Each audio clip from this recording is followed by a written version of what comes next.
Alors, Lilou Nishmat, Leila, Bat, Leila Hélène, Bat Miriam. Et David Ben Esther. Alors, à la demande de mon cher ami Michel, c'est le sujet. Le sujet, c'est sa demande. La semaine dernière, ou je sais pas, il y a 2 semaines plutôt, on demandait quel est le reproche qu'on peut adresser à Moshe. La raison pour laquelle il n'est pas entré en Eretz Israël, c'est parce qu'il a frappé au lieu de parler. Et ça change quelque chose. Ah, c'est la question qui vous dérange. Ouais. Non, juste pour préciser ma question, on a vu effectivement qu'Hachem il a reproché à Moshe en disant si tu avais fait comme tu avais dit, si tu avais parlé au Moshe, Israël, il m'aurait cru. Voilà. Maintenant, Hachem, je précise la question. Hachem, tu n'exagères pas. Ça fait depuis des années que tu fais des miracles 100 fois plus importants que ça. Ça n'a rien changé. Magnifique. Alors je précise sa question. Il y a marqué dans le Passouk, Yan lo emanten bi lakdisheni le'ene bnei Israël. Parce que vous n'avez pas su insuffler la Emouna dans le cœur du Ham Israël, c'est pour ça que vous n'entrerez pas en Eretz Israël. Demande Michel, Aval, ça veut dire quoi? Ils n'ont pas insufflé la Emouna. La Emouna, ils l'ont. Quel est donc le gamme dans la Emouna? Et puis, fondamentalement, il y a une différence. Comme ci ou comme ça, il y a un S. Voilà. Donc, lorsque M. Cohen s'allie à votre question, ce ne sera pas très facile. Et en plus, la Emouna, ils n'ont pas réussi à l'avoir, malgré des miracles beaucoup plus importants que ça. La sortie d'Égypte. On va expliquer. Alors, on va essayer d'expliquer. Alors, ça fait partie des choses les plus profondes. Et on va juste. Les Maasé, je dis, le Chet de Moshe, il est tellement date qu'il y a une multitude d'explications dans les Rishonim quel était le Chet. En conséquence, le leader qui s'est tellement dévoué qui finalement sera privé. Une pièce, moté. Pourquoi le moté? Ouais, ça c'est une Sheila. Ça c'est une belle Sheila aussi.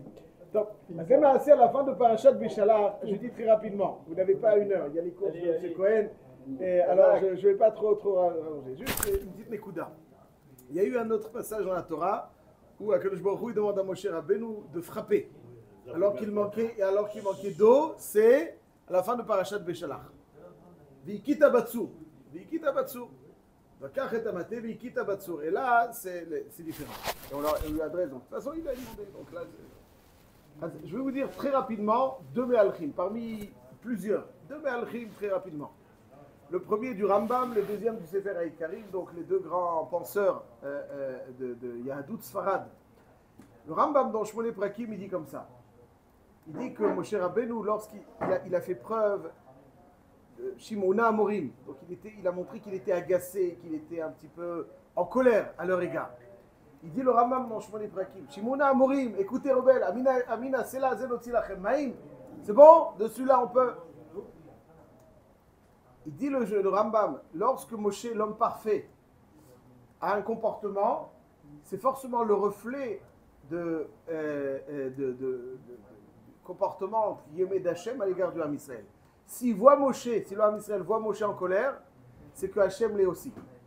Et lorsque on sent que quelqu'un est en colère contre nous, alors finalement on se laisse moins porter par il y a une certaine réticence qui nous empêche d'être porté avec toutes les anges qui caractérisent donc la Emouna. La Emouna, sa définition, la Emouna, sa définition, c'est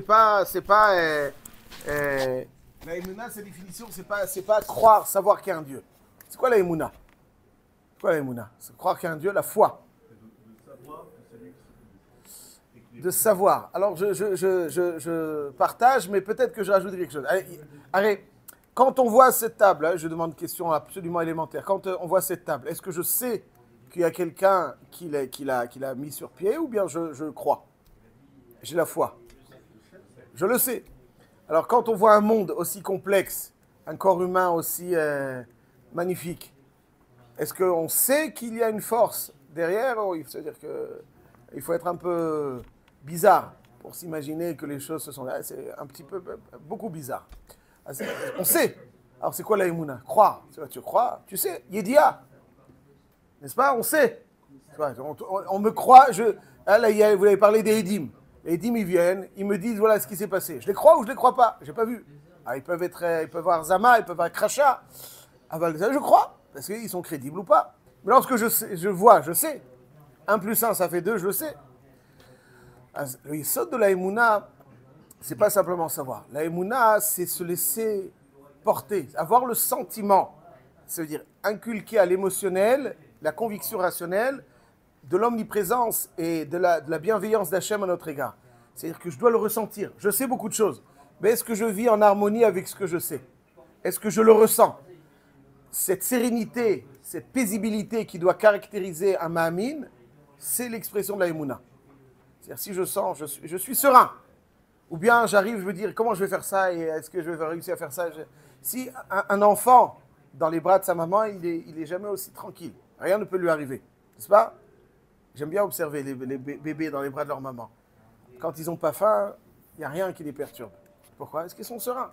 Il y a quelque chose qui peut leur arriver. Ma maman, elle est invincible.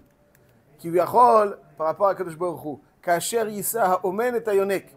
C'est-à-dire que lorsque David Amelech, Kagamul Aleimo, c'est-à-dire que David Amelech, il dit, donc ça c'est la Emouna. Donc ça veut dire se sentir porté avec toute la sérénité qui caractérise un nourrisson dans les bras de sa mère, c'est ça la Emouna. La Yidia, c'est savoir. Mais je sais, tu sais, ouais, mais je ressens, je suis sans arrêt inquiet, je me demande comment je vais faire. C'est que tu n'es pas suffisamment mamine. Le bitachon, la sérénité, c'est l'expression de la Emouna. Yann Eman Tembi, ça veut dire que s'ils ont montré que Akadosh Baruch Hu, il était en colère, alors quelque part on se laisse moins bercer par Hachem. On a une certaine réticence, on sent qu'il est en colère contre nous, donc on est moins serein et tranquille dans ses bras. Et lorsqu'on est moins tranquille, donc il y a un problème de Emouna. Et donc, Yann Eman Tembi. Donc d'après ça, d'après le Rambam, il ne s'agit pas du tout de frapper, parler, etc. La Nekuda essentielle que l'on reproche à Moshe, c'est la colère dont il a fait preuve, qui, selon la perception du Ham Israël, si Moshe est en colère, c'est Hachem qui est en colère. Donc finalement, il y a un moment donné un manque de Emouna. Or, pour rentrer, vivre en Eretz Israël, il faut une dose de Emouna. Et donc, parce qu'à son niveau immense, il n'a pas su, il a failli, donc le Eman Tembi, là c'est ça qui va l'empêcher. Ça, c'est le malheur du Rambam, Ten la Chacham V'Yerkam. Le Sefer Ikarim dans Rabbi Yosef Albo, il dit un autre malheur. Il dit un autre malheur, ici, qui est aussi très, très chachou. Il dit comme ça.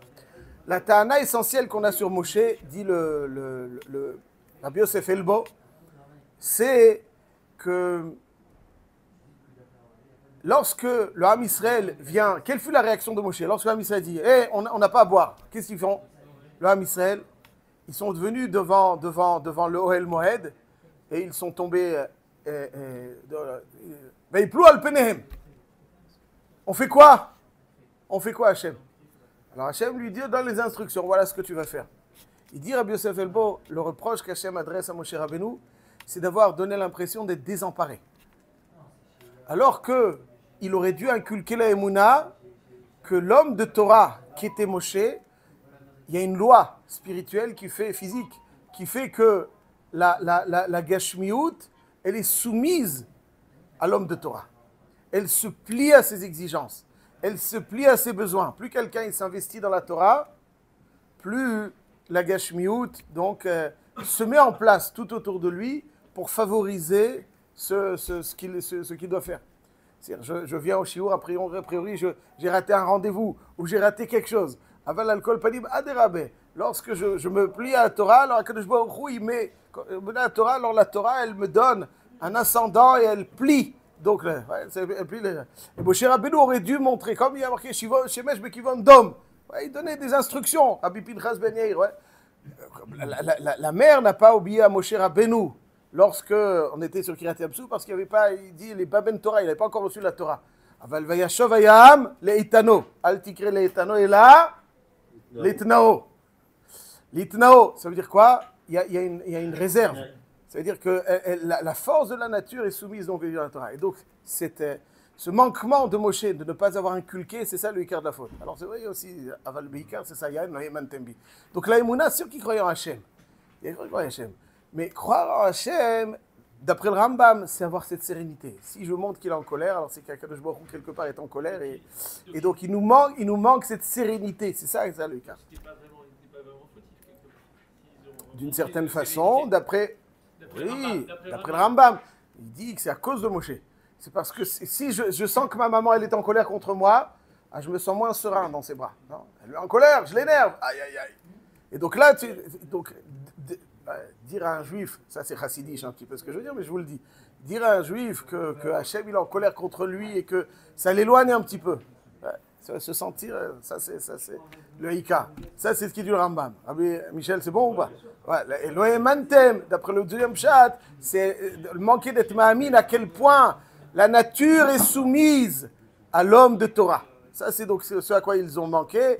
Et ça c'est Eretz Israël. Eretz Israël, c'est Eretz Asher Ene Hashem Olokechaba. Et plus un homme s'investit dans l'essentiel, plus la nature se met tout autour de lui et se met en place pour lui favoriser son progrès et son ascension. Hazak ou Baruch.